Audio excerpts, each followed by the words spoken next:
Hello guys, welcome to SPPS School.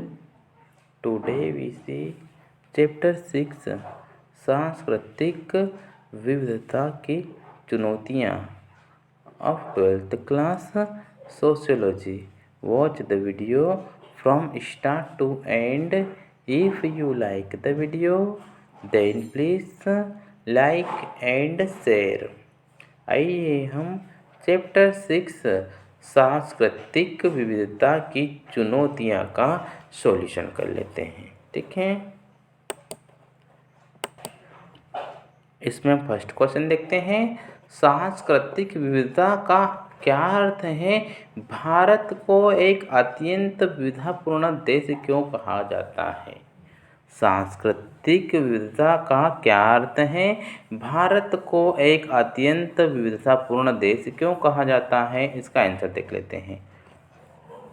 विविधता से तात्पर्य विभिन्नता से है। ठीक है, विविधता से तात्पर्य विभिन्नता से है, अवमानना से नहीं है। ठीक है, जब हम यह कहते हैं कि भारत एक विविधताओं वाला देश है। ठीक है, जब हम यह कहते हैं कि भारत एक विविधताओं वाला देश है तो इसका मतलब विभिन्न प्रकार के समुदाय से हैं।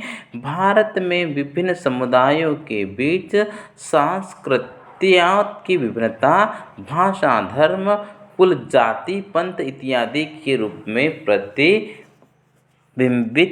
होती हैं। ठीक है, भारत एक बहुलतावादी समाज है। यहाँ विविधता में एकता है, किंतु अत्यधिक विविधता भारत के लिए एक चुनौती भी है। ठीक है, भारत एक बहुलतावादी समाज है। यहाँ विविधता में एकता है, किंतु अत्यधिक विविधता भारत के लिए एक चुनौती भी है। ठीक है, नेक्स्ट पॉइंट देखते हैं। जब विभिन्न समुदाय, भाषागत समुदाय, धार्मिक समुदाय, सांप्रदायिक समुदाय इत्यादि एक राष्ट्र के रूप में समाहित हो जाते हैं तो उनमें एक प्रतिस्पर्धा की भावना उत्पन्न हो जाती है। ठीक है, नेक्स्ट पॉइंट देखते हैं। सांस्कृतिक विविधता एक चुनौती का रूप ले सकती है। ठीक है, सांस्कृतिक विविधता एक चुनौती का रूप ले सकती है, क्योंकि यह इस बात का सूचक है कि सांस्कृतिक पहचान बहुत ही शक्तिशाली है। ठीक है, क्योंकि यह इस बात का सूचक है कि सांस्कृतिक पहचान बहुत ही शक्तिशाली है। इसके एक गहन उत्तेजना की स्थिति भी उत्पन्न हो सकती है। ठीक है, तथा अक्सर यह अधिसंख्य लोगों के लिए प्रेरणा का काम करती है। ठीक है, नेक्स्ट पॉइंट देखते हैं। कभी कभी सांस्कृतिक विभिन्नताएं आर्थिक तथा सामाजिक अवमानना की वजह से भी उत्पन्न होती हैं। इससे आगे जटिलता उत्पन्न होती हैं। ठीक है, नेक्स्ट पॉइंट देखते हैं। एक समुदाय के साथ हो रहे नाइंसाफी को दूर करने के प्रयास दूसरे समुदाय के लोगों को उत्तेजित कर सकते हैं। ठीक है, एक समुदाय के साथ हो रहे नाइंसाफी को दूर करने के प्रयास दूसरे समुदाय के लोगों को उत्तेजित कर सकते हैं। ठीक है, नेक्स्ट पॉइंट देखते हैं। यह स्थिति तब बहुत ही खराब हो जाती है जब सीमित संसाधन जैसे पानी, रोजगार अथवा सरकारी कोष का वितरण सबों के बीच किया जाता है। ठीक है, नेक्स्ट पॉइंट देखते हैं। 1632 भाषाएं तथा बोलियां, विविध धर्म, मौसम की विविधता तथा प्राकृतिक विविधता भारत के लिए एक बड़ी चुनौती है। ठीक है, नेक्स्ट क्वेश्चन देखते हैं। क्वेश्चन नंबर 2, सामुदायिक पहचान क्या होती है और यह कैसे बनती है? सामुदायिक पहचान क्या होती है और यह कैसे बनती है? इसका आंसर देख लेते हैं। सामुदायिक पहचान जन्म तथा अपनापन पर आधारित होती हैं। ठीक है, सामुदायिक पहचान जन्म तथा अपनापन पर आधारित होती है, न किसी अर्जित योग्यता अथवा उपलब्धि के आधार पर। सेकेंड पॉइंट पे दिया गया है, इस प्रकार की पहचान प्रदत्त कहलाती है, अर्थात ये जन्म से निर्धारित होती हैं। ठीक है, अर्थात ये जन्म से निर्धारित होती हैं तथा संबंधित व्यक्ति की पसंद अथवा नापसंद इसमें शामिल नहीं होती है। ठीक है, नेक्स्ट पॉइंट देखते हैं, लोग उन समुदायों से संबंधित होकर अत्यंत सुरक्षित एवं संतुष्ट महसूस करते हैं। ठीक है, लोग उन समुदायों से संबंधित होकर अत्यंत सुरक्षित एवं संतुष्ट महसूस करते हैं। ठीक है, प्रदत्त पहचाने जैसे कि सामुदायिक पहचान से मुक्ति पाना कठिन होता है, यहाँ तक कि यदि हम इसे अस्वीकार करने की कोशिश करते हैं। ठीक है, यहाँ तक कि यदि हम इसे अस्वीकार करने की कोशिश करते हैं तब भी लोग उन्हें चिन्हों से जोड़कर हमारी पहचान ढूंढने की कोशिश करते हैं। ठीक है, सामुदायिक संबंधों के बढ़ते हुए दायरे जैसे कि परिवार, रिश्तेदारी, जाति, भाषा हमारे सार्थकता प्रदान करते हैं तथा हमें पहचान देते हैं। ठीक है, नेक्स्ट पॉइंट देखते हैं, प्रदत्त पहचानने तथा सामुदायिक भावना। प्रदत्त पहचानने तथा सामुदायिक भावना सर्वव्यापी होती हैं, प्रत्येक व्यक्ति की एक मातृभूमि होती है। ठीक है, प्रत्येक व्यक्ति की एक मातृभूमि होती है, एक मातृभाषा होती है तथा एक निष्ठा होती है। हम सभी अपनी अपनी पहचान के प्रति प्रतिबद्ध होते हैं। ठीक है,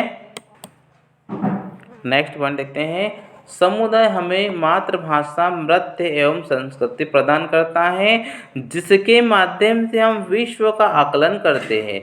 यह हमारी स्वयं की पहचान को भी संबंध प्रदान करता है। ठीक है, यह हमारी स्वयं की पहचान को भी संबंध प्रदान करता है। ठीक है, नेक्स्ट पॉइंट देखते हैं, सामाजिकरण की प्रक्रिया में हमारे आसपास से जुड़े लोगों के साथ निरंतर संवाद शामिल होता है। ठीक है, समाजीकरण की प्रक्रिया में हमारे आसपास से जुड़े लोगों के साथ निरंतर संवाद शामिल होता है। इसमें माता पिता, संबंधी, परिवार तथा समुदाय सम्मिलित होता है।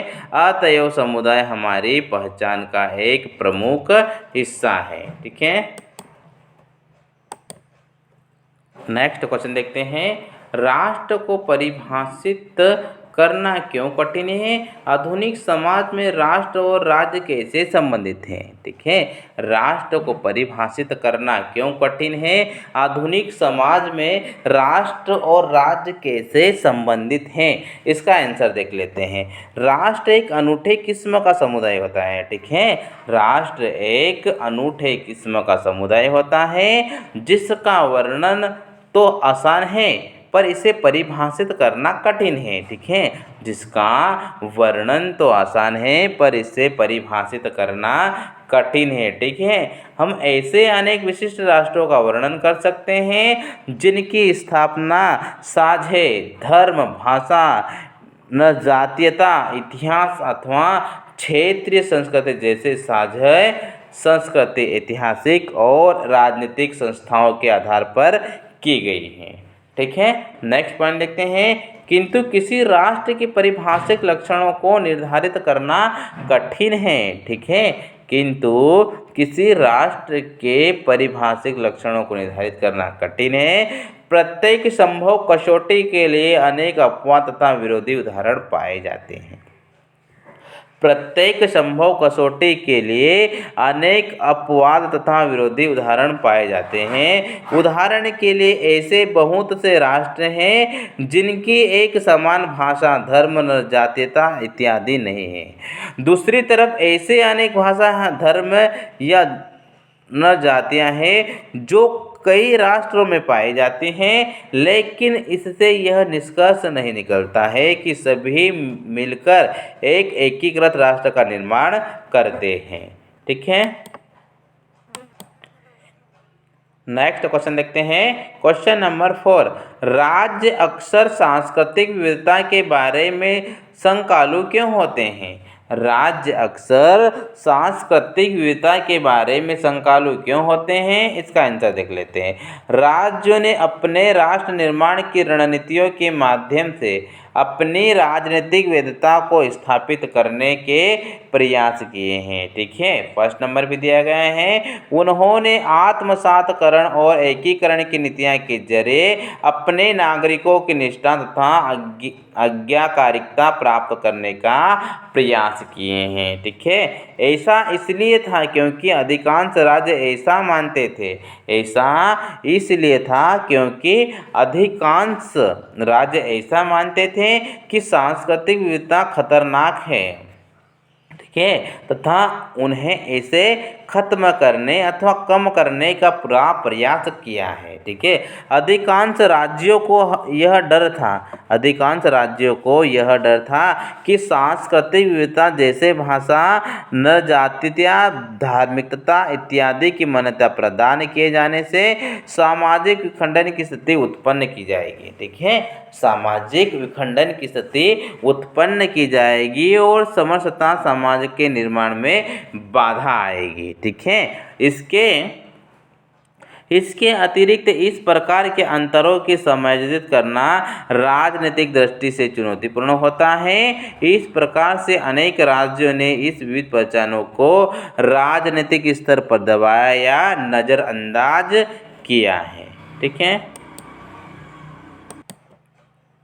नेक्स्ट क्वेश्चन देखते हैं। क्वेश्चन नंबर 6, आपकी राय में राज्य की भाषाएं पुनर्गठन ने भारत का हित या अहित किया है? इसका आंसर देख लेते हैं। धर्म ही नहीं बल्कि भाषा ने क्षेत्रीय तथा जनजातीय पहचान के साथ मिलकर भारत में नरजातीय राष्ट्र पहचान बनाने के लिए एक अत्यंत सशक्त माध्यम का काम किया है। ठीक है, भारत के कारण संवाद सुगम बना तथा प्रशासन और अधिक प्रभावकारी हो गया। ठीक है, मद्रास प्रेसिडेंसी मद्रास केरल तथा मैसूर राज्य में विभाजित हो गया। राज्य पुनर्गठन आयोग की रिपोर्ट, जिसका कि क्रियान्वयन 1 नवंबर 1956 में किया गया, ने राष्ट्र को राजनीतिक तथा संस्थागत जीवन की एक नई दिशा दी। ठीक है, नेक्स्ट पॉइंट देखते हैं। कन्नड़ और भारतीय बंगाली और भारतीय तमिल। ठीक है, कन्नड़ और भारतीय बंगाली और भारतीय तमिल और भारतीय गुजराती और भारतीय के रूप में देश में एकात्मक बना रहे हैं। ठीक है, नेक्स्ट पॉइंट देखते हैं। सन 1953 में पोट्टी श्रीमुलु की अनशन के कारण मृत्यु हो जाने के पश्चात हिंसा भड़क उठी। तत्पश्चात आंध्र प्रदेश राज्य का गठन हुआ। इसके कारण ही राज्य पुनर्गठन आयोग की स्थापना करनी पड़ी, जिसने 1956 में भाषा आधारित सिद्धांत के अनुमोदन पर औपचारिक रूप से अंतिम मोहर लगा दी। भाषा पर आधारित राज्य कभी कभी वापस में लड़ते फिरते, यद्यपि इस तरह के विवाद अच्छे नहीं होते, किंतु ये और भी खराब हो सकते हैं। ठीक है, वर्तमान में 29 राज्य, संघीय इकाई तथा 7 केंद्र शासित प्रदेश भारतीय राष्ट्र राज्य में विद्यमान हैं। ठीक है, नेक्स्ट क्वेश्चन देखते हैं। भारत में वह विभिन्न भाव अर्थ कौन से हैं जिनमें धर्मनिरपेक्षता या धर्मनिरपेक्षतावाद को समझा जाता है? ठीक है, भारत में वह विभिन्न भाव अर्थ कौन से हैं जिनमें धर्मनिरपेक्षता या धर्मनिरपेक्षतावाद को समझा जाता है? ठीक है, तो इसका आंसर देख लेते हैं। भारत में धर्मनिरपेक्षता से तात्पर्य यह है कि राज्य किसी भी धर्म का समर्थन नहीं करेगा। ठीक है, राज्य किसी भी धर्म का समर्थन नहीं करेगा। यह सभी धर्मों का समान रूप से आदान प्रदान करता है। यह धर्मों से दूरी बनाए रखने का भाव प्रदर्शित नहीं करता है। ठीक है, पश्चिमी देशों में धर्मनिरपेक्षतावाद का अर्थ चर्च तथा राज्य के बीच अलगाव में से लिया जाता है। ठीक है, यह सार्वजनिक जीवन से धर्म को अलग करने का एक प्रगतिशील कदम माना जाता है, क्योंकि धर्म का एक अनिवार्य दायित्व के बजाय स्वैच्छिक व्यक्तिगत व्यवहार के रूप में बदल दिया गया है। ठीक है, नेक्स्ट पॉइंट देखते हैं। धर्मनिरपेक्षीकरण स्वयं आधुनिकता के आगमन और विश्व को समझाने के धार्मिक तरीकों के विकल्प के रूप में विज्ञान और तर्कशक्ति के उदय में से संबंधित था। ठीक है, धर्मनिरपेक्षीकरण स्वयं आधुनिकता के आगमन और विश्व को समझने के धार्मिक तरीकों के विकल्प के रूप में विज्ञान और तर्कशक्ति के उदय से संबंधित था। ठीक है, नेक्स्ट पॉइंट देखते हैं। कठिनाई तथा तनाव की स्थिति तब पैदा हो जाती है। कठिनाई तथा तनाव की स्थिति तब पैदा हो जाती है जबकि पाश्चात्य राज्य सभी धर्मों से दूरी बनाए रखने के पक्षधर है, जबकि भारतीय राज्य सभी धर्मों को समान रूप से आदर देने के पक्षधर है। ठीक है।